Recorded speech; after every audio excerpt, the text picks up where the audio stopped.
All right, welcome everybody to the Global PhysEd Boxcast. I'm really excited today to be talking to Gill Connell. We also have Zach Smith here. So Zach, tell us a little bit about yourself, please, and then we'll get right into introduction of Gill. Hello, I'm Zach Smith. I'm a early childhood physical education teacher here at the Cow School in Thual, Saudi Arabia. Yeah, and Zach is a colleague of mine, and we are really excited to be talking to Gill Connell. Gill actually visited our school recently, and we learned an absolute ton from her, and we were really, really grateful with for all her tips and all her advice. So Gill, thank you so much for joining us today on the show. Could you tell us a little bit about yourself? And I'm curious also as to how you first got into education. Great. Well, thanks, Jorge, and hi, Zach. It was certainly a pleasure of mine to be in Saudi working with you guys recently and, of course, last year. I guess how I got into this field was that I've been a teacher for more years than I care to remember, and many of those have been spent with young learners. I started off my teaching with 13, 14-year-olds, and I seem to end up with preschoolers and children who are just entering school, because that seemed to fit my passion. How I really got into this field was, I used to wonder why children would come into my classroom and they couldn't sit still, they couldn't follow instructions, they didn't have great pencil grips. There were lots of things that seemed not to be what I would have expected them to have organised by the time they came into my classroom. So long story short, I worked, I taught 5-year-olds and 6-year-olds for a long time, and then I had some time working in early childhood, and that was where light bulbs went off for me, really, because play essentially gets kids ready for more formal classroom settings. And I did some study, and I guess the most inspiring thing for me was that play. Children are wired to play, as we know, and but what was so important, I guess, was that link between physical play and cognitive development. We talk a lot about the importance in terms of physical play, into kids developing great dispositions to, for healthy physical lives. It helps with the obesity epidemic, but I guess the untold story for me is that it actually helps grow the brain for learning and thinking, and that's got to be a winner. And when I found that actually I could help kids who couldn't sit still in my classroom, I could help kids who couldn't hold a pencil by doing physical activities, then I became inspired by this connection. So for me, the body teaches the brain, and that's where I've come from. I've done a lot of consulting in schools. I teach teachers most of the time now, and I want to spread the word. So you brought up play and the importance of play, and I absolutely agree that it's essential, and we need to think about it and include it more so in our in our curriculum, in our schools, and allow children to have some time for free play. And through that, you can see this, like you said, the development of the physical body and the brain and social skills and everything else. Do you see that in your experience in a decline? Do you see kids not, experiencing that time to free play more and more? And how do you think that's affecting our children? Well, I think it's a worldwide epidemic, actually, in the Western world.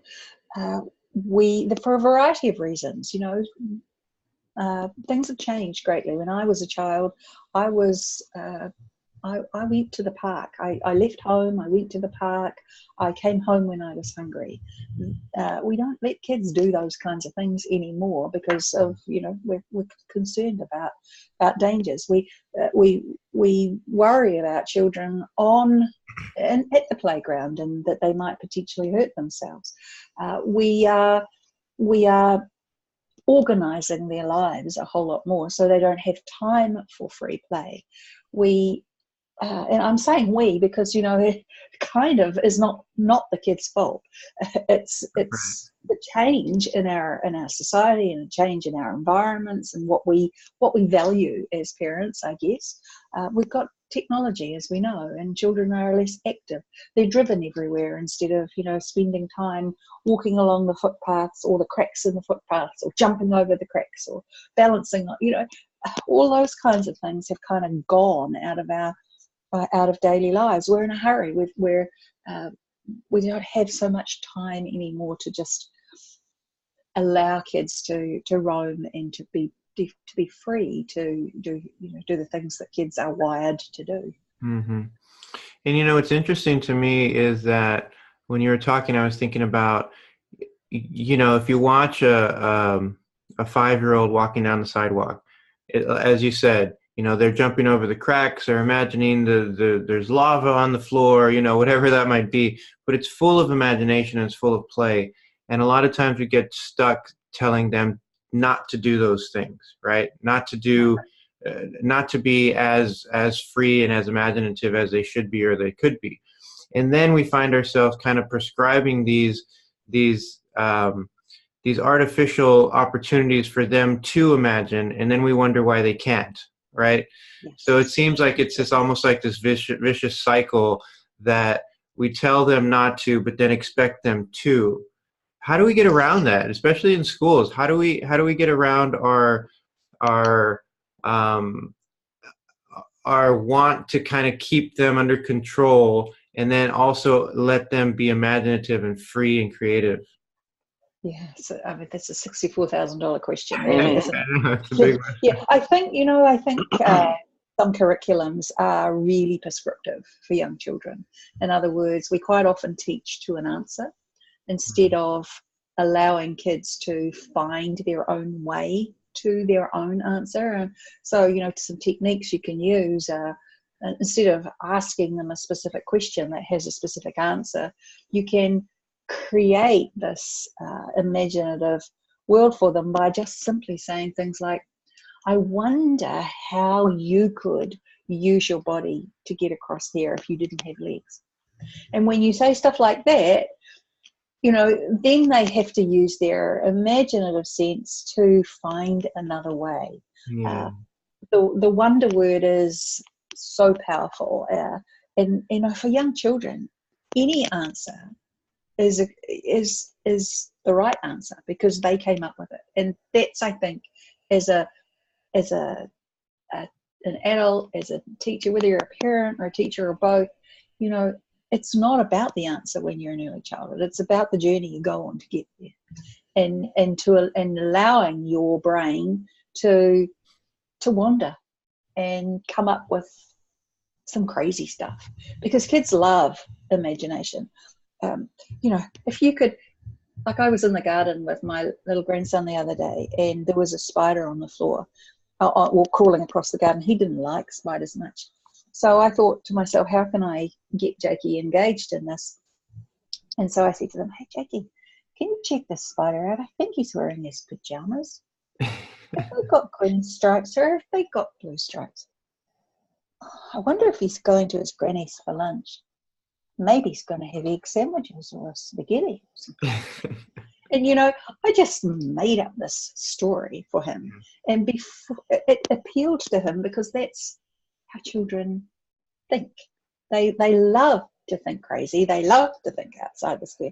And before I knew it, he was out there from behind my legs, checking out the spider, and we started having a conversation about the spider.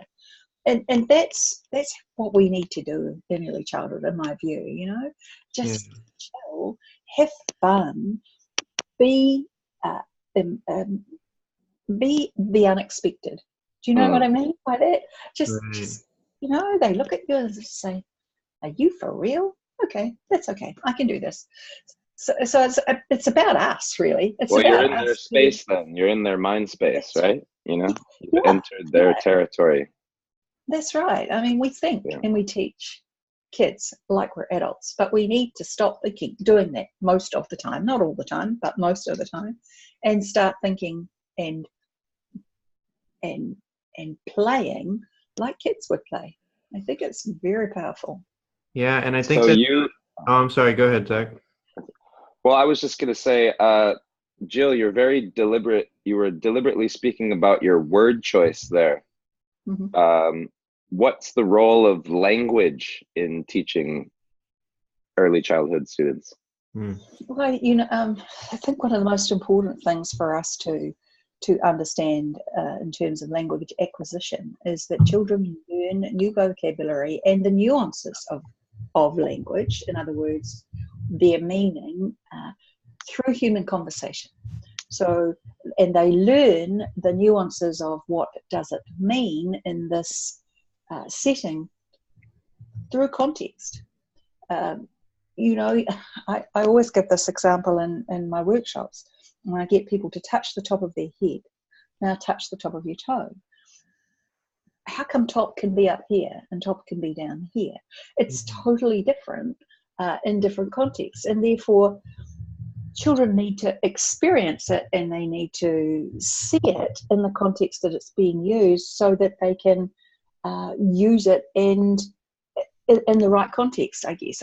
I mean, lots of times things don't happen as we plan. And I remember a story of one of my kids rushing in after something had happened outside, and she rushed in to tell me what was going on. And she told me the big story. And then she said, "Mum, it was just rhinoceros." And I thought, what does she mean by that? And then I thought, oh, okay. It's what she's really trying to say is that it was ridiculous. And yay, she got the initial sound and she got the ending sound. Right. She actually got the same amount of syllables correct. She just didn't quite get it. You use it in context. However, she wouldn't have got that from a screen, right? She wouldn't have got that without that human interaction and the physical play that goes alongside it. Because when the body's involved for young children, they learn language much more freely. I think one of the things that I talk about in terms of language acquisition is that it is language plus experience equals understanding. So in other words, you can't have just language in isolation because they have nothing to tag it to. They need something concrete to be able to make sense of it.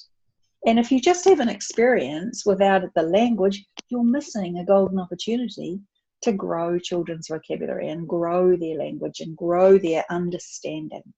So that language plus experience equals understanding they go hand in hand. Doesn't matter which way you flip it. You can put experience plus language equals understanding. It doesn't matter.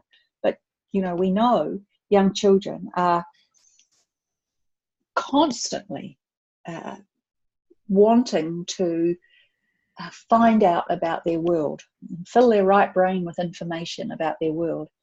They store all that information in the right hemisphere of their cortex, but they need language to make sense of it as well. Yeah, and to play with it. Absolutely. Teaching in international schools a lot, where kids, almost none of the kids speak the same language. Yeah. We talk about playground English, yes. The language of play, basically, and how they develop. Because you can't teach a Swedish kid and a Korean kid the same way, but you can if you put them on the playground and they're just forced to mix. It's interesting. Well, and then that idea, play kind of becomes a language, doesn't it? Yeah. That's right. Yeah. And the body, the body is the part that is communal to them all. You can use body language, you can use action, and that helps break down the communication barriers, really. Right. So, Jill, when you were talking, I was thinking about, it reminded me of, Piaget's cognitive development and the idea of accommodation and assimilation. And yes. I was thinking that actually probably starts way before school. So the playing with language, the learning through conversations, as you said, where the students have to, or the children have to see that language being used in context and then assimilate it into their schema, right? So how important is that to consider the cognitive development of your students or your children when you're thinking about how you use language and sort of demonstrating that use of language to your children? Well, I think what you're saying, Jorge, is, you know, as a teacher, if we stand in front of children and just use language when we are demonstrating or when we are wanting them to do something, we're not giving them the full sensory message that they need in order to be able to comprehend. So children are kinesthetic, auditory, visual learners. So our focus, I think, needs to be as a teacher or as a parent, what you know, a person working alongside a child, is that we need to be involved physically as well with our children. Is that where you're coming from?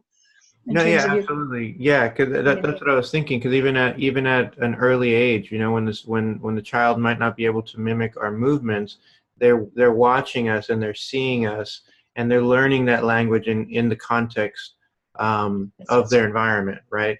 And so, what I was thinking is, like, this even starts, you know, earlier than the school age. So as a parent, as an adult in a child's life, that is actually really important as well, for them to be able to see, you know, the context of the language they use. That's right, yeah. So eye contact with a young child is critical. Getting down to their level.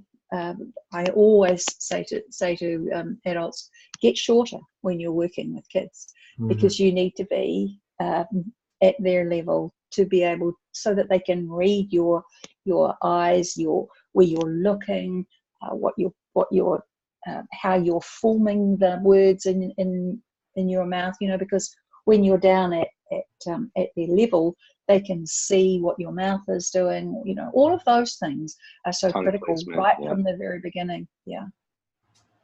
You know, and I mean, children are sponges in those very early months and years, aren't they? They are exposed to so much language, and I will say it's important to expose them to, if you are from a bilingual family or a multilingual family, to include different languages, because small children have an amazing ability to be able to hear and absorb different accents, different wavelengths, all of those things that we can't do as adults. So the more exposure you can give them to all of those, you know, language in any medium is absolutely critical to them in developing their own language and their own understanding. Hey, Jill, while we're on the subject of even preschooling experiences, I've wondered, how interested were you in your children's stories when they were in your class? Like, to what lengths would you go to find out about where they came from, what kind of birth they had, or what kind of preschooling experiences they had, how they grew up as a baby?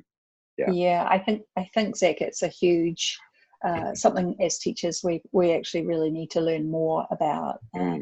As you know, I talk a lot in my workshops and help people understand the importance of early reflex development, which is which helps young children to not only survive in the first few months of life, but also helps them to initiate early movement. And I think that you know, all of the reflexes and understanding the reflexes actually give us keys to understanding what's going on with some children. But more, you know, reflexes are there to help the baby to survive in the first few months of life, to initiate early movement, and to participate in the birthing process. But some children don't have whatever a normal delivery is these days. Some children are born prematurely. Some children are born through cesarean delivery. Some children have normal deliveries and then spend a lot of their early months in what I call containers. So they're not on the floor. They're not experiencing the very early movement patterns that help a child to not just physically develop, but also cognitively develop. So in terms of us as teachers understanding what's gone on before, finding out those kinds of things is critical. You know, if a baby's, you know, if a child, we find out that a child is maybe 8 weeks premature, then we know that primitive reflexes are not fully matured. So quite often we see reflexes not fully integrated. If kids are in containers and don't roll and crawl and climb and do all of the things that we know are the essential milestones and movement patterns that are sequential and develop as the child is free to play and physically play, then that can interfere with not just their coordination, but also very important pathways in the brain. So we need to really, I mean, it's a huge field. I don't know if you want to ask specific questions about that, or I mean, I can give an example of something that might. Sure, I would love it. Yeah. Well, okay. So let me. Handwriting is an issue for lots of people, and pencil grip and all of those kinds of things. So let's talk about what we call the Parma Reflex, which is the reflex that young children have when they're first born, very tightly clenched fists. The Parma Reflex is a reflex that matures sort of in the last few weeks before birth, and it is the reflex that actually helps a baby to connect to the mother's breast or to the bottle or however it's being fed. It's their sucking reflex, right? So a baby born prematurely often doesn't have that reflex fully matured, not integrated. And so sucking reflex can be affected. By the way, it's in the hands and it's on the bottom of the feet as well. Now, so they wouldn't feed correctly at that point, right? Well, not so much correctly, but they would have difficulty latching, you know, and sucking, and they might have quite a weak sucking action, which, you know, one of my first child was actually a little like that, born early and poor to latch. So, you know, I wish I'd known now that if I did lots of massage and played with her hands and opened up her feet and her toes, and, you know, I mean, it would have taken some time to help, but that movement, actually, that sensory stimulation on the hands and the feet actually helps little people to start to get that movement going. And as a result, quite often you see kids who haven't fully integrated a reflex, quite often when their hand moves, you know, especially when they're writing, they quite often move their mouth because the hand and the mouth are so closely associated. And also, you know, it can affect, if the reflex doesn't fully integrate, it can affect the ability for the child to control their mouth. So it can affect speech and language, it can affect eating, it can affect, you know, can have dribbly kids, just simply because that reflex hasn't fully had its normal life. So a reflex emerges in utero, it then gets used and gradually integrates, right? So if you had a child like that, you need to simulate the movements that that the child needs to do to help integrate that reflex, which is playing in the messy play, helping the child to learn to grip, helping the child to hang and take its own body weight. All of those things will help integrate the reflex. And of course, if the reflex hasn't integrated fully, then quite often they have poor pencil grips as a result, you know. So all of those kinds of experiences contribute to I'm competent to be able to hold a pencil. It's not about putting that little triangle on the end of my pencil. It's about all of the things that come before, and it starts with a reflex. Yeah. So just as a bit of background, when you say integrating the reflex, you're meaning going through experiences to move it from the primitive, which aids in being born and surviving as a young baby, to the postural, which is the normal developed reflex. Kind of. I mean, primitive reflexes take the child in this direction, postural this way, right? And in order for normal development to take place, the primitives have to integrate. Now, what that means is once they have been used and automated, they move to the background. So you don't actually lose them, Right. but they move to the background so that higher levels of development can then take over.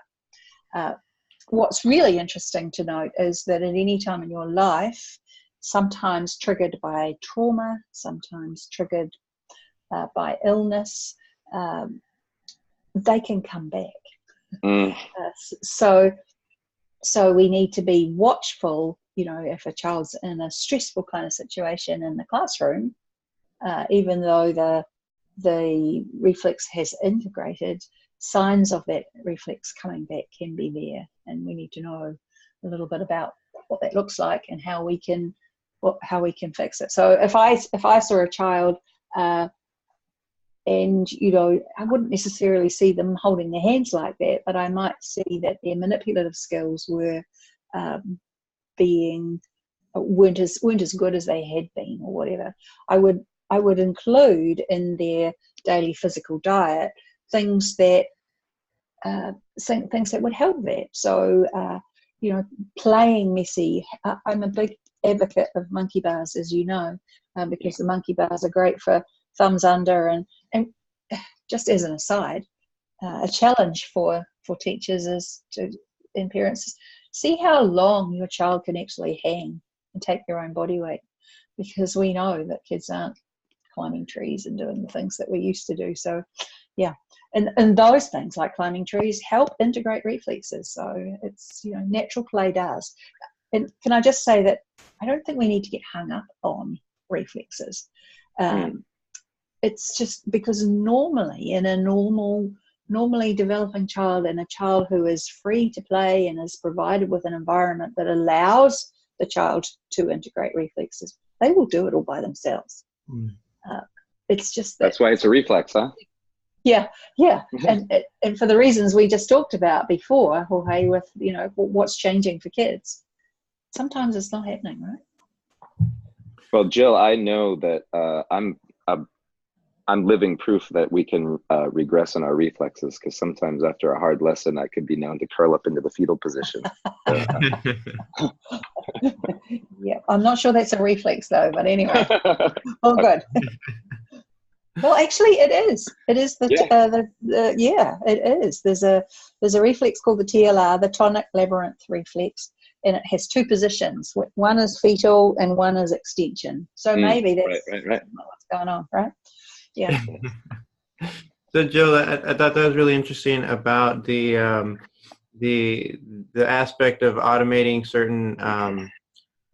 certain skills, certain movements, in order to free up sort of like brain power to think about other things, more complex cognitive skills, maybe other movements and things like that. Could you talk a little bit more about that, and how we can, like, I guess the importance of our students being able to feel comfortable with those foundational skills before we move them on to things that might be a little bit more abstract or complex? Yeah. Well, Jorge, I think one of the things that we need to all understand is that the brain is wired so that motor skills and physical development is actually at the core, right at the bottom, right? Yeah. And the brain develops from bottom up, and the cortex and the thinking part of the brain is right up the top. And when we think about learning, we immediately go to ABCs, 1, 2, 3s. That's what we think learning is. Well, that's right up in the cortex. That's abstract thinking. That's consequential thinking. That's, you know, high level cognitive function. Mm-hmm. In terms of the whole process of development, little people are play is focusing on learning through physical experience. And that is because the lower levels of the brain, the brainstem, the cerebellum are all about motor function, right? So, and what kids are wired to develop physical skills, and usually in a sequential pattern. So we're all familiar with milestone charts and all of those kinds of things, which incidentally I'm not so fussed on because they're chronological, and I don't believe that every child jumps at 2 and I mean, I'm sure you know, if you're a parent, you know that, right? They do it when they're ready. But in terms of the brain is working really hard to automate the lower levels, which are all about physical, so that they can focus on thinking tasks, because the human brain can only do one thinking task at a time, right? So we can multitask, but multitasking is a series of automated tasks that can be done together. But in terms of cognitive task, one thinking task at a time. So I can give you an example of that. That goes for everybody, right, Jill? For everybody, yep. Yes. No, that's right. Yeah. But as adults, we have automated a lot of functions, right? But if you think about a child in your classroom who can't sit still, right? And we've got lots of those. So they spin around and they wiggle and they jiggle, and we say, sit still all the time, or we find them a place to sit where we can remind them to sit still. If you can only do one thinking task at a time, and you haven't automated your vestibular or your balance system, which controls your ability to be still, then when the teacher's reading a story and saying, oh, don't forget to sit still, or could you sit still? We do it all the time, don't we, sometimes? Yeah. Pretty much. What's the child thinking about? Sitting still, and not thinking about what you're trying to teach. That's the way the brain is wired. I'll give you another example. This is the example I use a lot. I was watching a little girl, and she was pouring a glass of milk, and while she was doing that, I said to her, "Hi, Ellie, how you doing?" and chatted away to her, and she didn't say anything. And then I said to her, "How old are you now, Ellie?" And she looked up from pouring her milk, and she said, "I'm 4." And at the same time, the milk had gone everywhere, right? And the reason for that is it was a motor function, right? She hadn't poured her milk often enough for it to be automated. And physical will always outplay cognitive in the early years, because if you haven't automated it, they'll go back to the physical. And she went back to the pouring milk because she hadn't practiced it often enough to automate it. In order to automate something, you need to do it over and over and over and over and over again. And kids do that, don't they? They play in the playground, they do things over and over and over, and we want to move on as teachers, and they want to keep doing it because this is what they're doing. This is how the brain is wired. Well, there's 3 outcomes to that milk situation, right, Joe? What are the 3 outcomes that could happen? Well, she could spill the milk, which is exactly what she did, right? Yeah. Because while she was pouring it, she was answering the question, right? Yeah. And she couldn't do 2 thinking tasks at the same time. Right. She could have not answered any of it, and that happens a lot, doesn't it? When kids are doing things and you're trying to talk to them and they just don't answer you, right? Yeah. Right. What's the 3rd one, Zach? Well, they have to stop pouring and answer, right? Or do we? So they'll stop. Yeah, they'll stop doing one thing and focus on the other. That's right. Yeah, yeah. We had some teachers in our school that they were like, the kids were working on a puzzle or something like that, and they were trying to question them while they were working on the puzzle, and they're like, "She just won't answer me. What's going on?" And it was actually Yeah, if she hasn't automated the pincer grip or the ability, her spatial awareness or whatever, that's what she's focusing on. She's not focusing on talking to you. And I think it's almost disrespectful to try and talk to kids while they're doing stuff like this. It's important. But adults don't understand that really all the time. They expect them to be at a certain level. Sure, and I think you know, I always, when I want to join in a child's play, I'll just go and sit down beside them and start playing myself. And 9 times out of 10, what will happen is they'll, hey, do you want to play with my green truck? And, you know, and that's their signal to invite you into the play when they're ready on their terms. But what we do as adults is we see every situation as a potential learning situation. So we think, right, we can ask a question here, or we can show them how to do this, and then they'll be able to, you know, that's not best practice, really. Best practice is guiding, being a directed assistant playmate when you are invited. I think that's critical. Yeah. Because they will, if you don't do that, they'll see you as some sort of reviewer or you know, a judge basically, you know, and that's not their best form of displaying their talents, right? Well, there's a danger in that, Zach, in that, you know, if they feel that they can't please you with the right answer, then they'll choose not to. They just shut up. Like, yeah, they do, and they say, I can't do that. I don't want to do that. You know. So, you know, that's the power of I wonder, I think, also, you know, because you're not saying, do this, show me this. You're actually just opening up a realm of possibilities for them to shine, you know? Yeah. And when you say I wonder, there's no right or wrong answer, as I said before. And we should, I quite often just say, well, I thought it might be, you know, I will sort of say, I wondered if it could be this, or, you know, if you want to guide them, you can say things like that, but not, you know, actually this is the answer. There's no right answer, really, in my view. Yeah. Right. And I think sometimes, like you were saying, it's up to us to kind of take a step back and allow that play to happen, so that we are freeing them up in order to kind of make these decisions on their own. And that's really what we want, right? We want them to find this internal locus of control so that they're doing those things because they want to do those things rather than to please somebody else. And sometimes, as you said, sometimes that just requires you to step back and allow it to happen. Well, I was in one of your lessons, and I was just thrilled. You had, I can tell you, the audience, this was a fabulous idea. You know, you had a cone, a hoop, and a beanbag, was it, I think? And you said to the kids, I wonder if we could make a game out of this. And the children had to create their own game using those 3 pieces of equipment.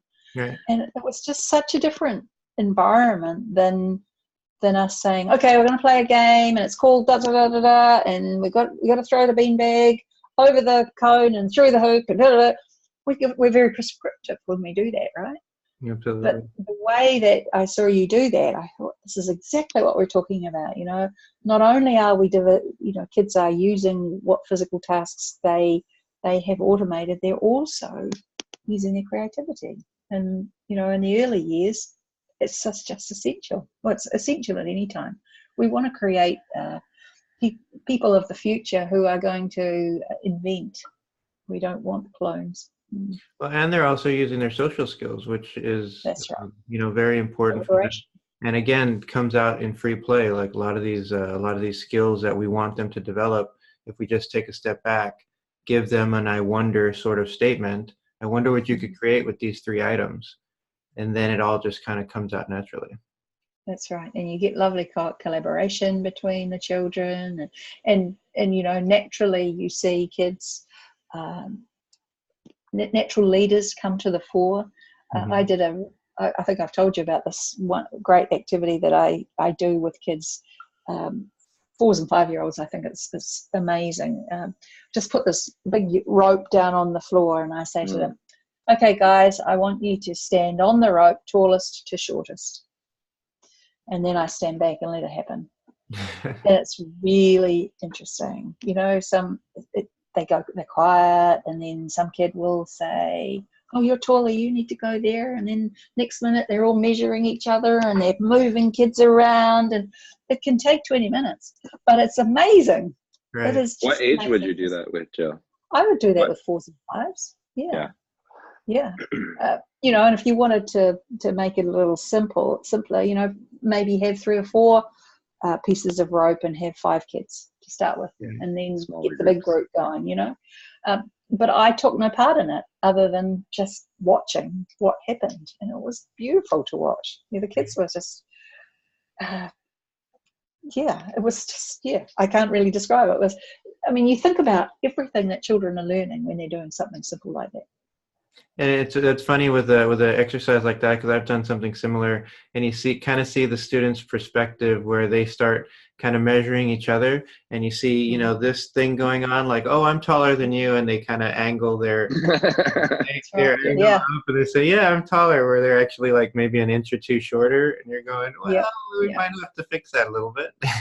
Yeah, you know, I think it's, you know, and then one child will stand out in front and check and then push somebody in around here, and it's just wonderful to watch. Yeah. Right. And again, you see the emergence of leaders through an exercise like that, and you know, the social skills, the social interaction is extremely important, and activities like that really bring the best out of those kids.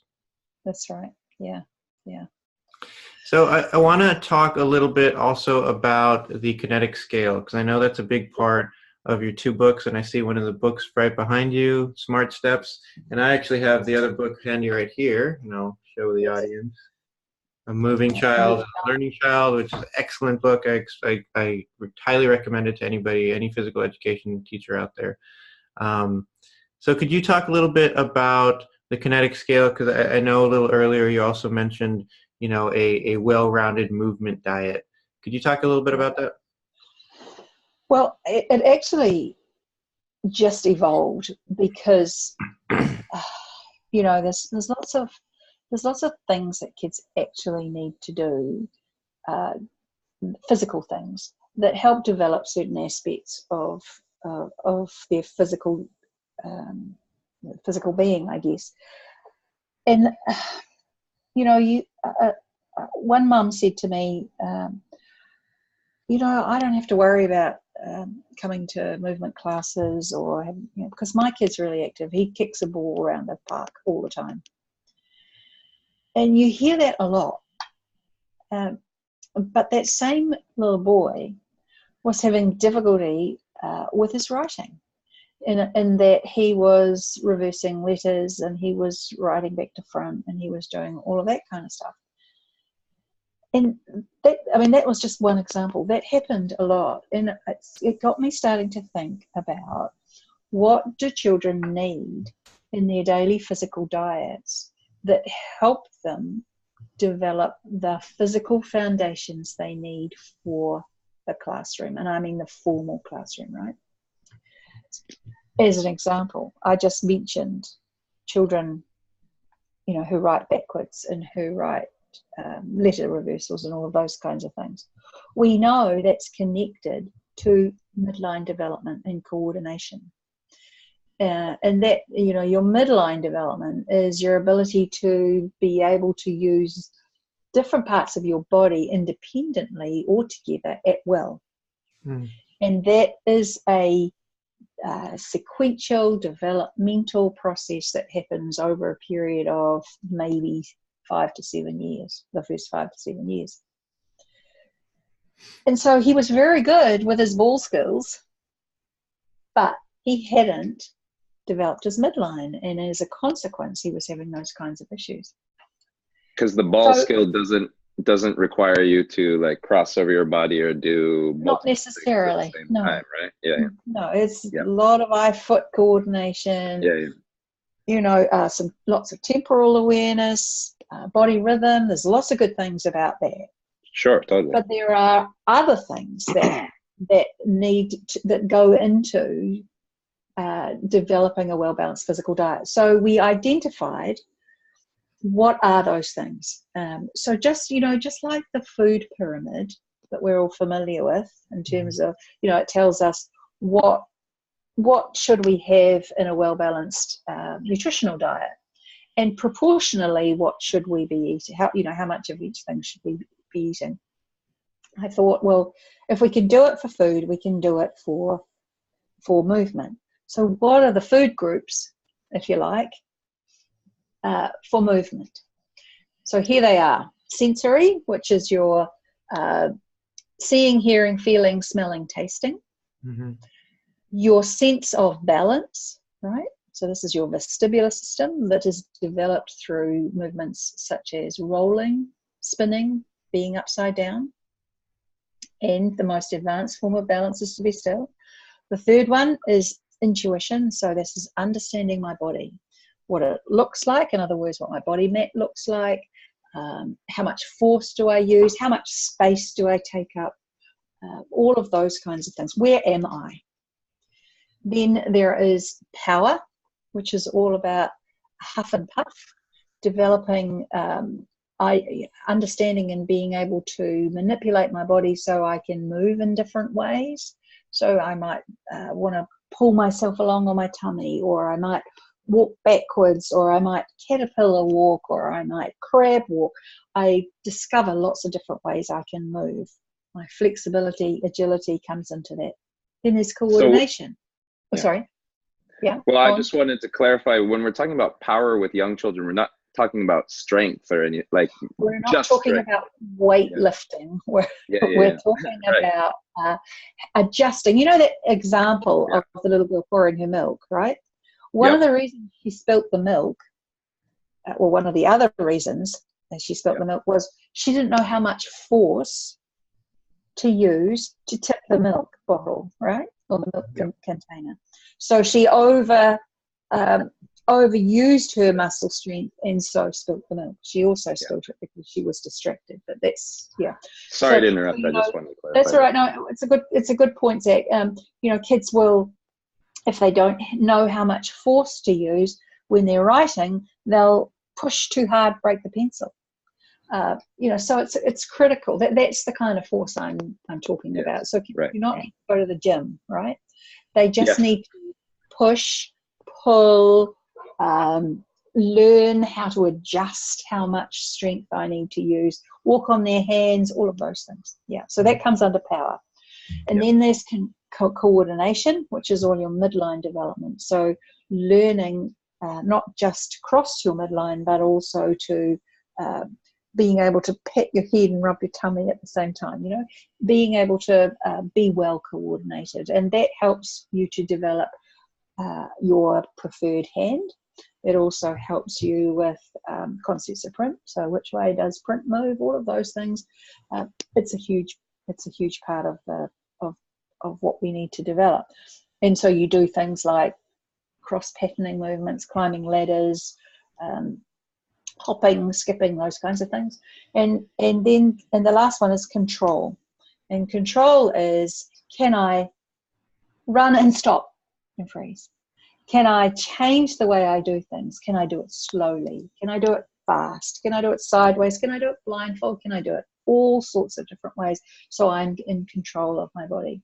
So there are 6 food groups, and in those 6 food groups, there are what we would call the more traditional things like gross motor, fine motor, all of the things, locomotion, statics, balance, all of those things come underneath those food groups.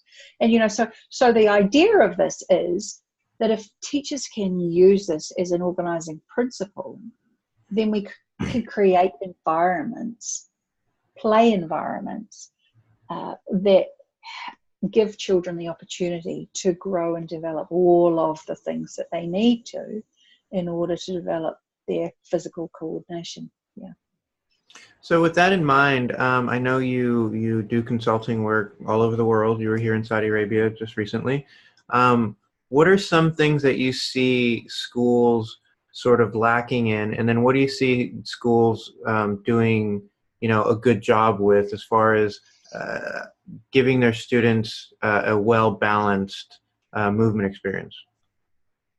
I think, Jorge, one of the things that I notice is that once people know this, once they understand, you know, I mean, if you knew that kids rolling down a hill was going to help them sit still, wouldn't you create a hill in your environment? Yeah. And You make see sure education in a whole new light, right? Yeah, absolutely. I think we're focused on sport. We're focused on competition. We're focused on skill-based instead of play-based. And I still think the play-based, you know, for a PhysEd environment needs to be, you need to have outcomes. You need to know what you're creating in your lesson. But you also need to use, I think, the kinetic scale as your guiding principle, so that you make sure that you include those 6 food groups plus language. And you know, then you can start to think about loose parts. You know, kids can create their own play environments. I'm not talking about small loose parts. I'm talking about having tires and planks and foam rollers and all of those things that children can take part in creating their environments, because kids know what they like. Kids know what they need, right? But we can then employ what I call directed free play, which is, you know, observing children in the play environment and observing children's physical behaviors, and we can guide them into those kinds of the things that we know that they need, and help them to fill the gaps, I guess. Yeah. Right. Yeah. You know, I think what we tend to do is focus too early on PE types of game. It's more about important, yeah.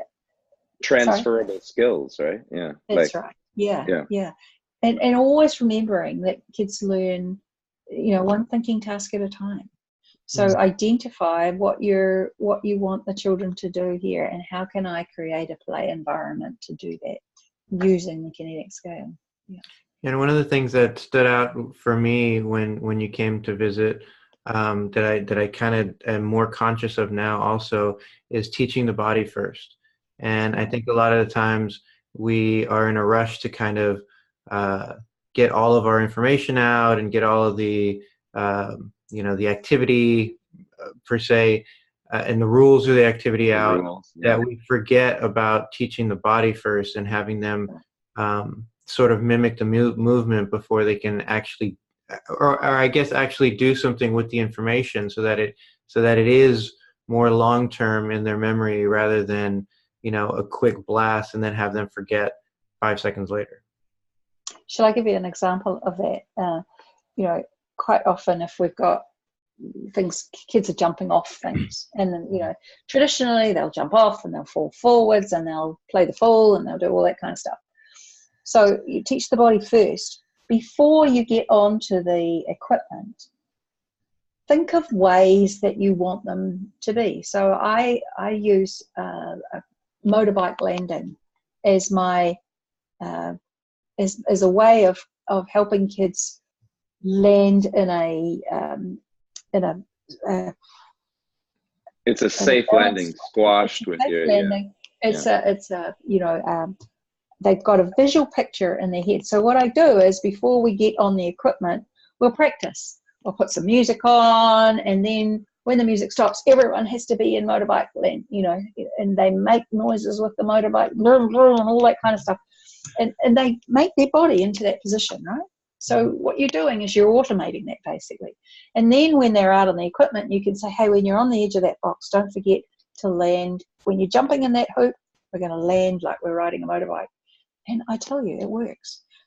The body first, right? So they get the body position, they practice it, and then they know exactly what to do. Yeah. It's caterpillar walking. Let's climb the ladder like we're caterpillars. Let's be caterpillars on the ground first, and then we'll put them on the ladder.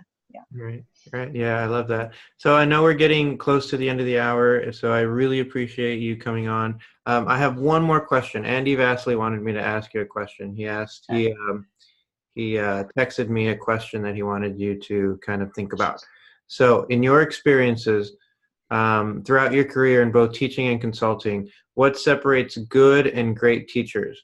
What qualities and skills do all great teachers possess? Ooh.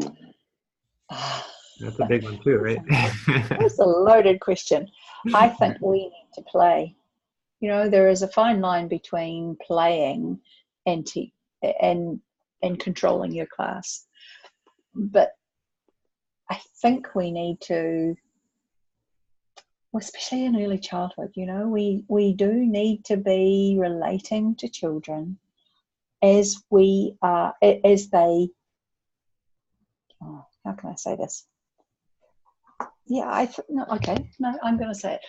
I think we need to get down off the I am the teacher, you are the child, and be part of the lesson.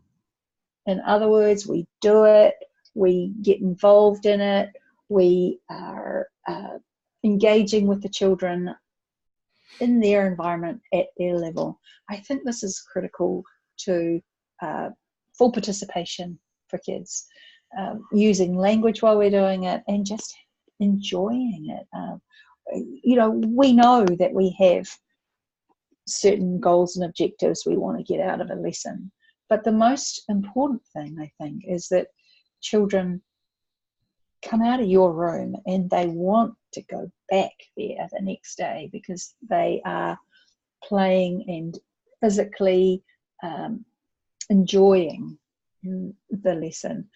I'd really like to prepare this answer much better than I have. But yeah, Andy, that was a tough one. But you know, I think that we just yes, too much structure, not enough environment, play. Yeah. Well, Jill, your initial statement was the key. Actually, we need to play. I think a lot of, like, when we say kids need to play, that doesn't mean that the teacher goes and has a cup of coffee and answers some emails or something. You know, the teacher and the students need to play, you know, together at their level, for sure. That's the key to a great teacher. You are going into the children's world, right? And you're being the guider, the facilitator, but using the eyes of the child, you know, right? And the language of children. That's right. Because play is the children's language, right? That's right. Think spiders in pajamas. Yes. And that will make you a great teacher, right? That's great. Okay, so thank you so much, Zach. Thanks for joining us. Jill, thank you for joining us. If somebody wanted to ask you a question, maybe continue the conversation, what would be the best way that they can get a hold of you? And then also I want to leave you with the last word. So if you have a final message for our audience, please feel free to leave that as well. Sure. Well, I am on Facebook, movingsmart.co.nz. I'm available on email with Jill with a G at movingsmart.co.nz. And our website is www.movingsmart.co.nz. I guess my parting comment is that it was an absolute pleasure working with the team at KAUST, and I do work a lot with international teachers. Think carefully about your environments and create play-based learning for our young people. They are a long time in academia, and I think the more we can give them a childhood, the better it is going to be for our world. We need to bring back childhood, and you guys are the facilitators of that. Yeah. So thank you. I was thrilled to be at KAUST because they are very proud of their play-based learning environments and are doing an amazing job. So if you ever get the opportunity to go there, please do. Thanks, guys. I really enjoyed it. Thank you. All right, Jill. thank you. Thank you for your time, and I hope you have a great night. Thank you.